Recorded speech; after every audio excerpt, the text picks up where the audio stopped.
मखसूस नशिस्तों के फैसले पर नजरसानी केस में दोबारा से समाअत का आगाज हुआ है। जस्टिस अमीनुद्दीन खान ने रिमार्क्स दिए। हमने बेंच की तश्कील दोबारा की है। जस्टिस सलाहुद्दीन के अलहदा होने के बाद 12 रुकनी बेंच समाअत करेगा, जबकि वकील हामिद खान ने एतराज किया कि ये 10 रुकनी बेंच है जो कि समाअत नहीं कर सकता। इस पर जस्टिस जमाल की जानिब से कहा गया कि किस कानून के तहत बेंच जो है वो समाअत नहीं कर सकता और आप कानूनी दलाइल दें, कानूनी बात करें, गैर कानूनी बात ना करें। अगर आपने दलाइल देने हैं तो दें, वरना आप अपनी सीट पर जाके बैठ जाएं। और मेरी इन बातों से अगर सुप्रीम कोर्ट ख़त्म नहीं होगा तो कल कोई भी नहीं रहेगा। और हामिद खान की जानिब से कहा गया कि मैं आपके रिमार्क से मुत्तफिक नहीं हूँ, ये तो 10 रुकनी बेंच है, ये बेंच तो समाअत कर ही नहीं सकता। सुप्रीम कोर्ट में मखसूस नशिस्तों के केस की समाअत जो है वो दोबारा से शुरू हो गई है। जस्टिस अमीनुद्दीन की जानिब से कहा गया हमने बेंच दोबारा से तश्कील दिया है। जस्टिस सलाहुद्दीन के अलहदा होने के बाद 10 रुकनी बेंच केस की समाअत नहीं कर सकता।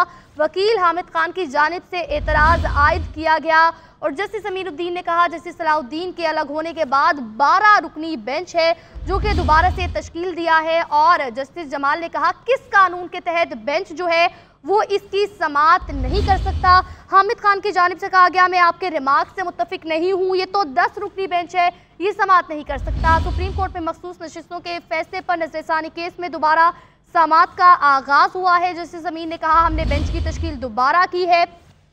जस्टिस सलाहुद्दीन के अलहदा होने के बाद 12 रुकनी बेंच जो है वो दोबारा समाअत करेगा, जबकि वकील हामिद खान की जानिब से एतराज़ आयद किया गया।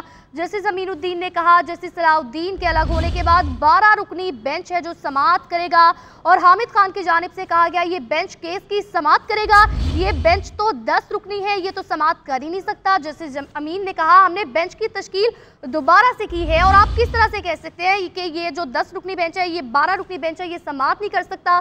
जस्टिस अमीन ने कहा हमने बेंच दोबारा तश्कील दिया है, 10 रुकनी बेंच केस की समाअत नहीं कर सकता। वकील हामिद खान की जानिब से एक बार फिर से एतराज़ उठाया गया। हमने देखा कि कल भी उनकी जानिब से एतराज़ उठाया गया था और जस्टिस सलाहुद्दीन की जानिब से कहा गया था कि आपने जो रिमार्क्स दिया मैं उसकी वजह से हर्ट हुआ हूँ और इसी वजह से मैं खुद को इस बेंच से अलग कर रहा हूँ।